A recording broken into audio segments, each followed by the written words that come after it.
1. This entire mess, or at least our part in it, started with the mission to take out Mako Reactor 1 in Midgar. You've probably heard all about it by now, and that's where most accounts of our journey usually begin, understandably enough. The bombing of the reactor was like lightning striking a charged wire, sending shockwaves all across the city as it set the stage for the terrible firestorm that would later follow. But I'm not going to start there. That mission didn't just happen on a whim. It took a lot of time, planning, and preparation before we were ready to pull it off. And I think that understanding the events that built up to it is just as important as talking about the bombing mission itself, especially considering what it ultimately led to and the terrible losses it brought about, both in the initial attack itself and in Shinra's brutal act of retaliation that came later. So with that in mind, I'd have to say it all really began 2 months before that, when I first walked into Tifa's bar one night. I'd been out of circulation for a while, doing mercenary work here and there, and had only just arrived in Midgar. Tifa had been there at the train station, her hair as long and dark as I remembered as it hung past her hips, though now she had tied it into a neat fishtail at the end. It had been years since we'd last seen each other. 5, by my count. Tifa was excited, of course, but there was also a wariness in her eyes as we talked that I didn't understand back then. It was like she was trying to figure out if it was really me. But of course it was. I knew that. I was Cloud, her old friend from Nibelheim. I didn't have any doubt about it. Not then, anyway. I knew who I was. It's been so long, Cloud. Tifa smiled. Why don't you come back with me to Sector 7? I own a bar over there, the Seventh Heaven. I shrugged. All right. Seems like you're doing well. She chuckled. I manage. But what about you, Cloud? You said you made it into soldier. Yeah. I left, though. After what happened back home. Tifa's eyes, an unusual blend of brown and a deep red, the color of fine wine, narrowed ever so slightly for a moment before returning to normal so quickly I wondered if I hadn't just been seeing things. When she spoke, her voice had lost a little of her cheer. Not really surprising, though, considering what I had brought up. I don't blame you, Cloud. It was a terrible time for us. But enough about that. We walked off the platform and headed toward the Sector 7 slums, neither of us speaking for a bit. A lone street lamp lit the area, and over by the train stood a single attendant in his red uniform, helping people disembark. Across from the platform, rows of dark and dead train cars stretched out across a tangled maze of broken and crisscrossing tracks that ran for miles into the distance and formed what was known as the train graveyard. A fitting name, especially with the stories and rumors of ghosts and such that supposedly haunted the place. Not that I really believed any of them, mind you. At least, not yet.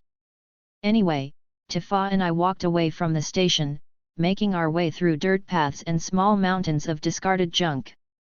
There were no real streets down here, just narrow, muddy trails that always seemed to leave muck on your boots. Or worse, depending on where you were. And the air was always choked with a fetid mess of unpleasant sounds and smells, most of all the eye-watering stench of leaking Mako, which in many places in the slums was strong enough to make you gag if you tried to breathe too deeply, or even at all. Quite a contrast to life on Midgar's upper plate, which was as clean and prosperous as the slums were poor and dirty.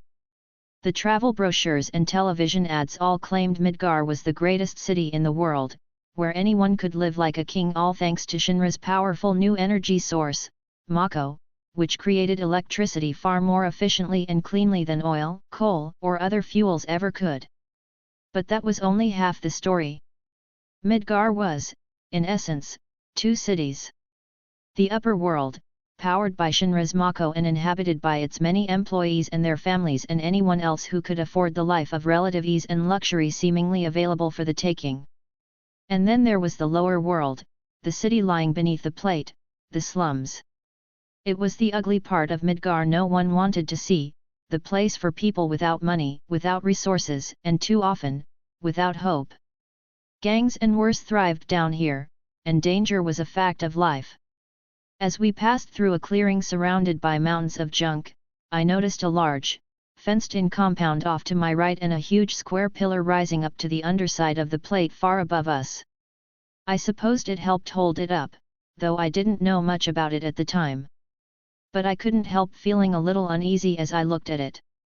"It bothers me, too," Tifa murmured. I glanced at her. "Seems a bit foreboding." "I try not to think about it," she agreed. "All that weight up there. I think I'd be too scared otherwise." "Can't say I blame you," I nodded. We went on, and about 10 minutes later, we found ourselves in the Sector 7 slums, a ramshackle collection of buildings made of discarded sheets of metal, plywood, and whatever else the people here could find amidst all the junk and debris that eventually found its way down here from the plate. The place was, for the most part, just a scattering of tiny makeshift houses sitting forlornly in the dirt that always seemed to cover the ground everywhere you looked, but there were two exceptions that caught my eye almost immediately. The first was a combined inn and weapon shop, a short 3-story tower of mismatched metal sheets welded together and connected with ladders and stairs that led from one floor up to the next. The sounds of heavy machinery and people constantly coming and going issued from the open door at the tower's base. The second was our destination, the Seventh Heaven. It was easily the largest building in this section of the slums, with several floors and a wide, curving wooden sign with the bar's name emblazoned upon it. It was also the only building with a porch. The polished oak deck with its high railing almost completely encircled the bar, and a set of several short wooden stairs rose up from the ground to the deck, where a pair of swinging saloon doors marked the main entrance. "That's the place," Tifa pointed.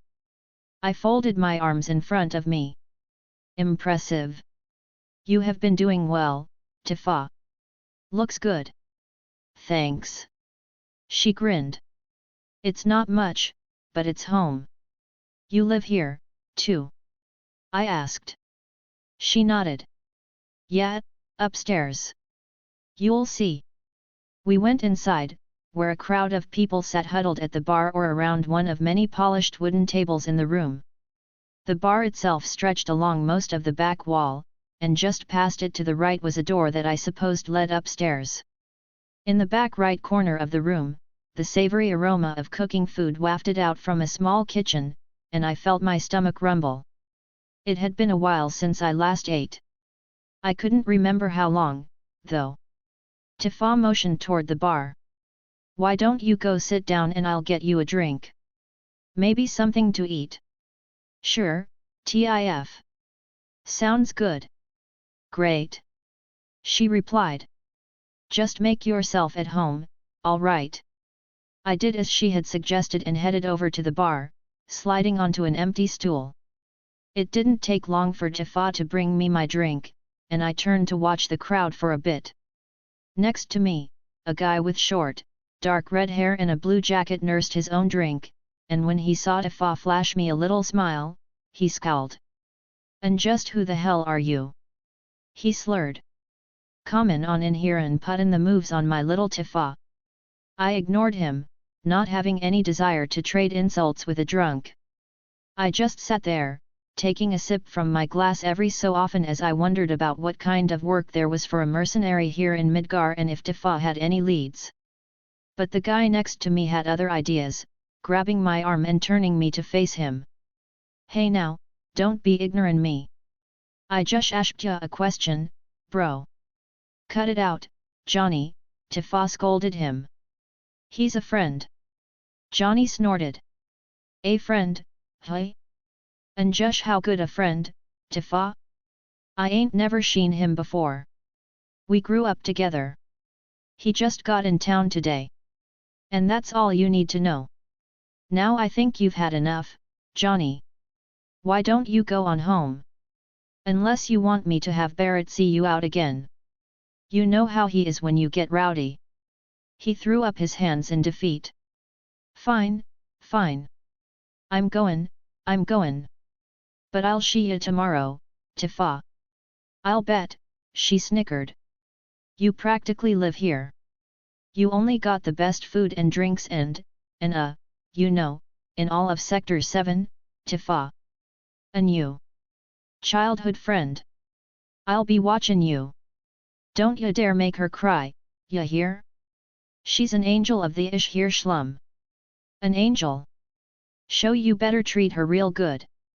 Then he ambled away on unsteady feet, swaying woozily from one side to the other before stumbling out through the doors. When he was gone, I looked back at Tifa, raising an eyebrow. Was he just coming on to you back there? She smiled. It's not the first time. Didn't think so. You weren't very surprised. He's liked me for a long time. I'm not interested, of course. But he is persistent, I'll give him that. I took another sip of my drink. So I noticed. I can handle him, she assured me. I don't doubt it. You still doing your martial arts? Tifa nodded. I've been keeping up with my training for years, ever since Nibelheim. It helps me focus and stay in shape. Good. Guess I don't have to kick his ass then if he gets out of line. She laughed. He ever tries anything and he'll be lying on the floor in 2 seconds flat. But Johnny's really not such a bad guy, Cloud. He's actually pretty nice, at least when he's not drinking. I shrugged. I'll take your word for it. Tifa smirked and went off to the kitchen, chatting with a few of her customers along the way. While she did that, I swiveled around on the stool, my back to the bar, and went back to watching the crowd. It was a bit fuller than it had been earlier, with people coming and going, and filled with the murmur of conversation and bits of laughter and cheers, not all of which were entirely sober. I was just getting ready to take another sip of my drink when I saw the double doors swing inward again as someone else stepped inside. It was a girl, her rich brown eyes bright and filled with warmth. Her long, lustrous auburn hair was pulled back into a thick ponytail and fastened with a red hair tie, and she had a matching red headband neatly tied at her left temple just above her ear. Her bangs hung down over the fabric of her headband, shadowing a pleasant, attractive face, and her cheeks bore the faint impression of dimples. The girl was slim, shapely, and short, her figure nicely accentuated by the sculpted metal vest she wore, no doubt a custom piece that she'd probably made herself. It fit the contours of her slender body perfectly, highlighting her feminine curves rather than hiding them, and beneath it was a thin, short-sleeved shirt made of links of black chain, probably to cushion the impact of any blows she might receive. And under it all, she wore a dark blue leotard-style top that reached all the way from her abdomen to her neck and fit like a second skin. 2 smooth metal pauldrons protected her shoulders, and the girl wore a pair of black, elbow-length fingerless gloves fitted with polished steel backs and red leather straps fastened around her wrists. Covering her legs were olive green pants that went down to her knees, and below that, metal-reinforced boots shielded her calves and feet, leaving a strip of fair skin visible on each leg at the top of her shins. Around her waist, the girl wore a brown leather belt fitted with a matching square-shaped pouch, its flap closed as it hung at her left hip. Who was this girl? What sort of work did she do that she had to go around so well protected? I was curious in spite of myself. And try as I might, I couldn't pull my eyes away from her. I simply sat there looking at her, still holding my glass, and I watched as she walked casually over to one corner of the room and sat down at an empty table. She put her legs up on it, then waved to Tifa before pulling a small tablet out of her belt pouch and beginning to tap on it. At the same time, I noticed a few rough-looking men sitting in the front glance over at her, then back at each other, a silent signal of some sort passing between them. What was going on here? And what did the men want with her? The girl didn't seem to have noticed, engrossed as she was in her work, and my eyes narrowed as I watched her unsavory observers gazing at her intently. They wore tattered sleeveless blue jean jackets that hung open over their bare, muscled chests, and on their thick hands were red fingerless gloves stained with blood and dirt. Some of the men were bald, but the others were all sporting bright orange mohawks. I was sure they hadn't been here earlier but must have followed the girl inside, probably while I was so engrossed in looking at her. I didn't much like what was going on here and glanced at her again, and it was right at that very moment that she looked up and her eyes met mine. The girl blinked, obviously surprised to see me. I supposed she was a regular here and knew most of the people who came to the bar. Since I was a new face, though, it had to have caught her off guard. I nodded to her, and she gave me a small, shy smile before returning to her work. I didn't get up to join her, though, wanting to keep a close eye on those goons that were so interested in her. Their tiny, beady eyes watched the girl with a cold, predatory gaze that immediately set my nerves on edge. I knew what kind of men they were. Punks and thugs, all of them. Gang members of some kind. They waited though, and so did I. Tifa brought the girl a steaming platter of hot food and a cold drink, chatting with her for a bit before heading off again. The crowd was certainly keeping her busy tonight. After about half an hour, the girl finally pushed back her plate and stood up, brushing off her pants and slipping her tablet back inside her belt pouch. She waved at Tifa again, smiled, and pushed the 2 saloon doors open before heading back outside. Almost at once, the 6 goons got up and left as well, no doubt intending to follow her. I turned back to call to Tifa, but she was already there. "I'm sorry I haven't gotten to your dinner yet, Cloud. It's been pretty hectic tonight. But those guys, I don't like the looks of them." "Neither do I, TIF. I think they're after that girl." Tifa sighed. "I saw them watching her, too. I was just hoping I was wrong." "Cloud, that girl, she's a friend of mine. She's probably walking home, and I don't think she knows she's being followed. I've taught her some of my martial arts, but she's still learning and hasn't been doing it as long as I have, and I'm afraid it just won't be enough. Please help her, Cloud. I'm worried about her." I stood up and put down my glass. "I'll handle it." She flashed me a grateful smile and went back to work as I hurried outside. I couldn't see anyone, but there were fresh tracks in the dirt, so I crept down the path, reaching over my shoulder to draw my sword.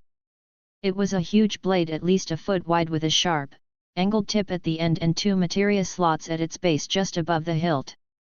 In each one glowed a bright green orb, pulsing with magic. I hoped that I wouldn't have to use it, but I was ready if it came to that. I gripped Buster firmly in both hands and followed the trail. It was barely 5 minutes later that I heard a startled cry from just around the corner, and I sprang into a run, keeping to the shadows as I went in order to retain the element of surprise. I rounded the bend and saw that the thugs had cornered the girl in a narrow alley formed from 2 high rows of broken scrap metal. None of them had seen or heard me yet, and I edged closer, hugging one wall and staying out of sight as long as possible so I could get the jump on them.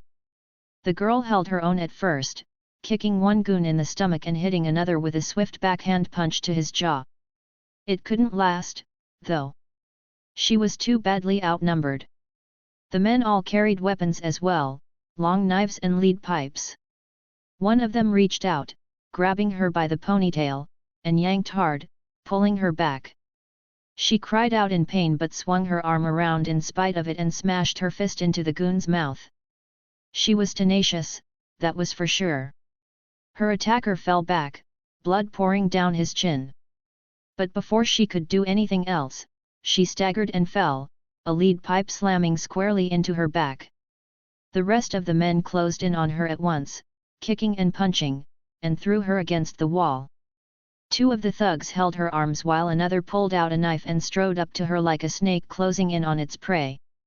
The girl flinched but didn't waver as he pressed the tip against her throat. "We gonna teach ya not to go stealin' from us, missy," he said. "You gonna pay us back, you will. One way or another." "Funny," she shot back. "I thought you stole it first." He slapped her across the cheek. "You got a pretty smart mouth on you, girl. Gonna get you in trouble, it will. We gonna make you squeal, little miss." "Yes, we will. In more ways than one." "Don't count on it," I growled. He whirled around, but I was already on him, springing out of the shadows in an instant and slashing him across the chest from shoulder to hip. The thug fell, dead before he hit the ground. While I fended off attacks from the others, the girl seized the opportunity and yanked her arms free, ducking as the two goons who had been holding her tried to grab her again but caught only air. She dove forward and sprang to her feet, her fists raised and her back to mine. "You've got incredible timing, you know that," she said. "I thought I was a goner for sure." I shook my head. "Not happening." "Wow. Talk about heroic. You got a name." "Save it for later," I admonished her. "We've got work to do." She nodded. "Right, sorry. Let's teach these bozos a lesson. They're sure gonna regret crossing us." The rest of the thugs, the four that were still standing, charged at us, swinging their weapons and snarling with rage. I blocked one strike and slammed away a second, metal clanging against metal. The girl hit one of the men with a flurry of punches, then finished with a high kick to his chest that sent him sprawling onto his back.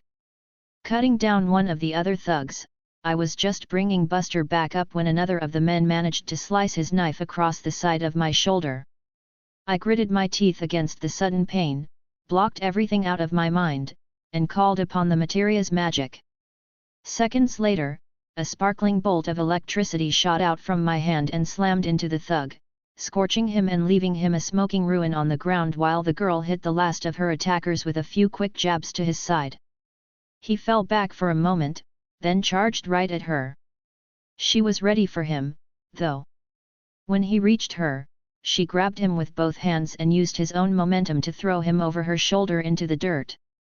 The surviving thugs got up, took one look at us, and ran off into the night. "Whew!"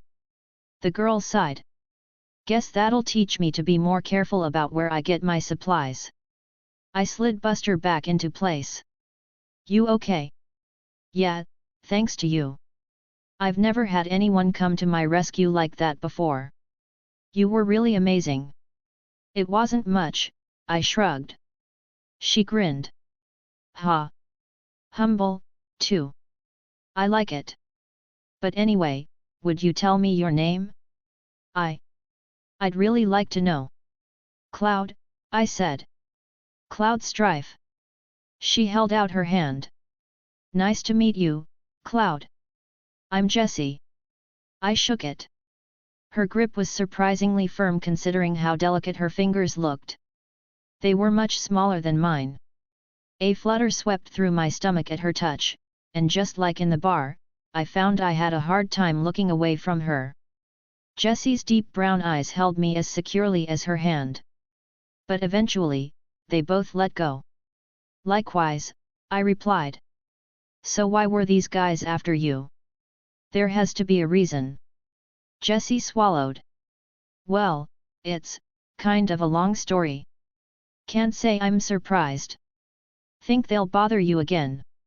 "I don't know," she said. "I needed special materials for a project I'm working on.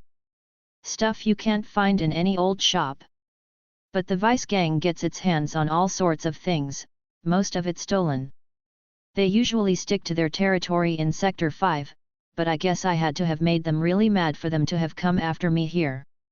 "No kidding," I agreed. "Stealing from thieves will do that." Jessie laughed. "I guess you're right, Cloud. I'll have to stay clear of them from now on." "But..." I blinked as she cut herself off. "What is it?" "Cloud, you're bleeding." She pointed to my arm. I'd forgotten about the cut I'd gotten earlier from the thug's knife.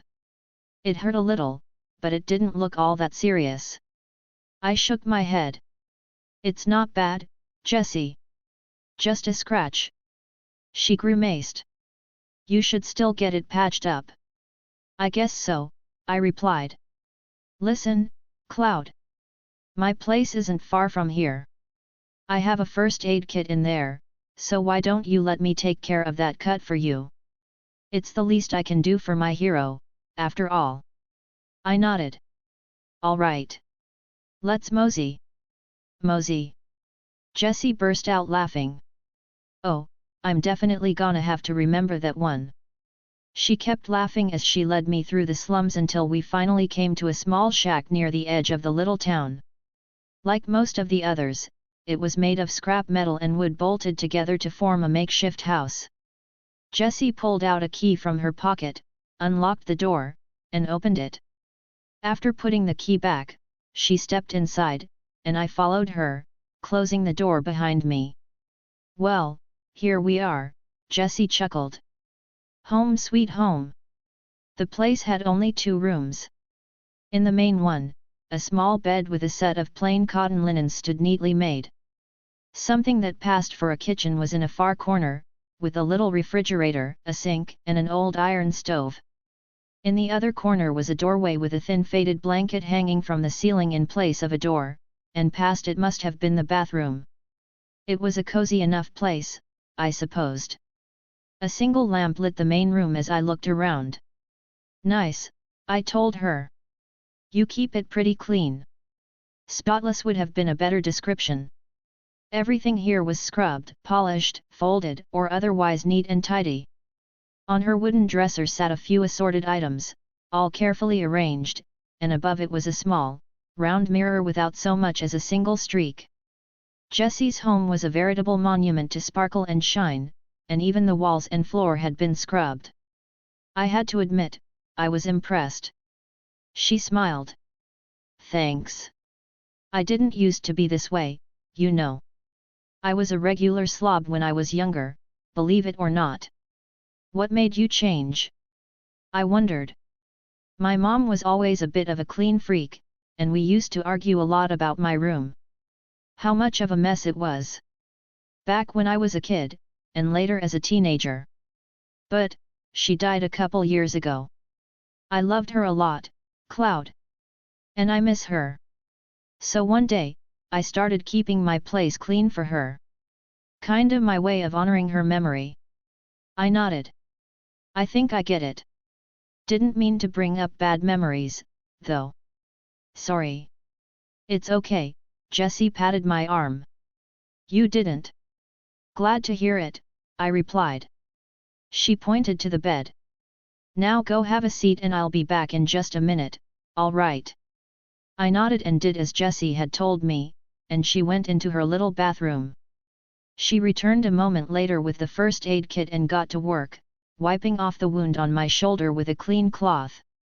Taking out a brown plastic bottle, she opened it and poured a little iodine onto another cloth.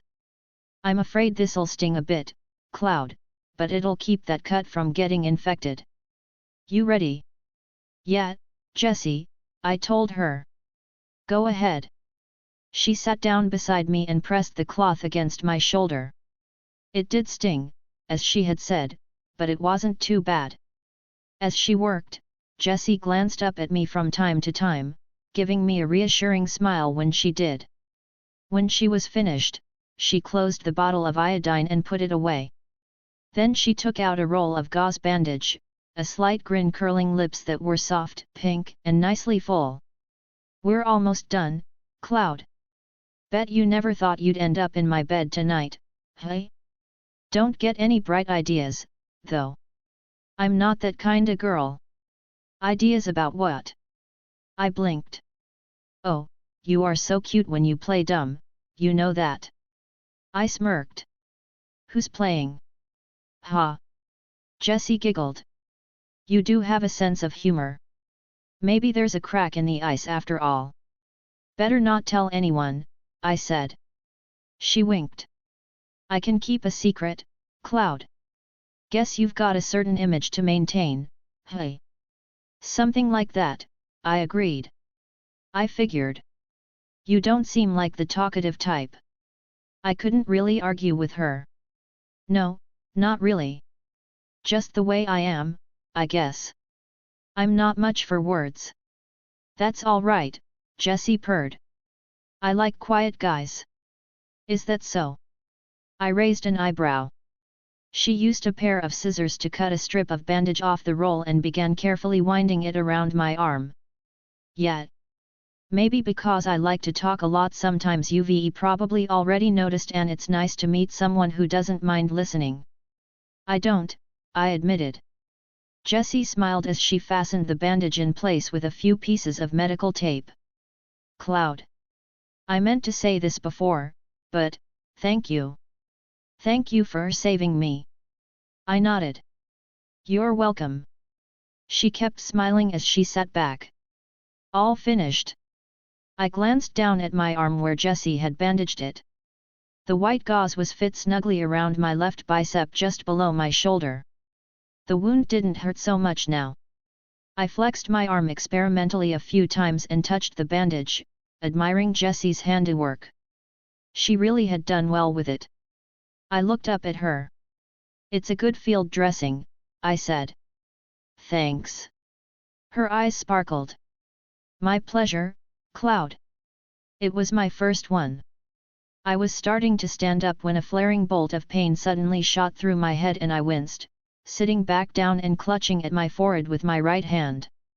My vision blurred for a moment, and for just a second I didn't know where or even who I was. Then it was gone, my sight and memory back to normal in an instant. From what seemed like some place far away, I heard Jessie calling out to me. Cloud. Are you all right? I shook my head to clear the cobwebs from my mind. Yeah, Jessie. I'll be fine. It's just a headache. Are you sure? She asked. It was really sudden. I'm sure, I nodded. Jessie took a small vial out of her first aid kit. Here, why don't you drink this? It'll help with that cut and maybe your head, too. I took the potion and downed it in a few quick swallows. The fluid was pale blue in color, and I nearly gagged at the taste. You'd think that healing potions would taste good, but they don't. It's sort of like cough syrup, only a lot worse and not nearly as thick. Yummy, hey. Jessie snickered. I held it out to her. You want some? None for me, thanks, she laughed. I can't stand them. But you're just so considerate, aren't you? Just trying to share the experience, I said. Jessie stood up, her eyes dancing. Ha! I'll bet. But I think I'll pass. How about something to wash it down? Sounds good, I agreed. She went into the kitchen area, rummaging through the fridge and a pair of small cabinets. So how did you know to come looking for me out there in the first place? Tifa sent me to give you a hand, I answered. We both saw those thugs in the bar. They left right after you did, and we knew they had be after you. So I followed them. You know the rest. She beamed at me. I sure do. I should probably be getting back soon, I realized.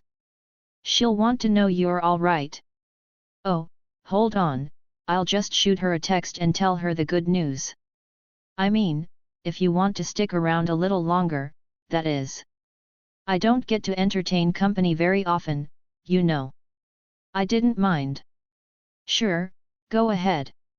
Jessie took her phone out of her pocket and sent Tifa the message, then slipped it back inside and took 2 small glasses out of one of the cabinets. After that, she reached into the fridge and pulled out a bottle of white wine. Deftly closing the refrigerator with one foot, she walked back over to the bed and carried the items to a small wooden side table nearby. Jessie put the bottle and glasses on the table before sitting back down next to me and pulling it close. I've been saving this for a special occasion, she said as she poured the wine. And this certainly qualifies. I took the glass she handed me. I suppose so. To new friendships, Jessie toasted, raising her own glass. I did the same, and she touched hers to mine. There was a soft clink as they met, and then we drank, our eyes locked on each other for a moment before we both looked away. The wine was good, relaxing, and cleared up the taste of the potion quite nicely. Jessie and I sat together for a while, just sipping our drinks and not saying much. Eventually, I swallowed the last of my wine and put my glass down. Guess I should be going. It's getting late. I suppose you're right, Jessie nodded. It's been fun, Cloud. Yeah, I agreed, standing up. She put her glass down on the table as well and got up. I really did have a great time. Once we took care of those thugs, that is. We made a pretty good team back there, didn't we? We're standing, they're not. Good enough for me. Me too. So are you going to be sticking around here for a while? Jessie wondered as we headed for the door. I shrugged. Maybe. I don't really know yet. Well, don't be in a hurry to leave, alright? I visit the bar a lot, so if you're there too, I'm sure we'll run into each other. Probably, I said. Jessie smiled at me when we stepped outside, and for the first time, I realized just how short she was. I stood half a foot taller than her, and the top of her head just reached my eye level, her petite figure dwarfed by my larger body. We stood there for a moment, and suddenly I didn't know what to say to her. Jessie seemed to be having the same struggle, but I didn't know why or what it meant. After a minute, she slid a hand shyly through her hair. Good night, Cloud. You be careful out there, okay? Always. See you around, Jessie. Thanks for the drink. Anytime, she grinned. I started to walk away, then looked back at her for a moment. And if those thugs try to mess with you again, call me. Jessie nodded. Count on it. She waved, and I lifted a hand in response. Then, as she went back into her little house, I walked through the meandering dirt roads of the slums to the seventh heaven. My first day in Midgar had been eventful, to say the least. I'd found an old friend and made a new one, too. It was certainly an interesting place, and there were sure to be different jobs I could do to bring in some cash. But as I approached the wooden steps leading up to the bar's main entrance, I remembered what Jessie had told me about why those thugs had attacked her. Some special project she was working on, something that needed certain rare materials that she'd swiped from the Vice gang to get. What was it, exactly? Did Tifa know about it? I couldn't be sure, but it had to be complicated if it involved stolen goods. I knew I wasn't getting any answers for now, though, so I opened the doors and headed inside to eat and find a place to lay down for the night.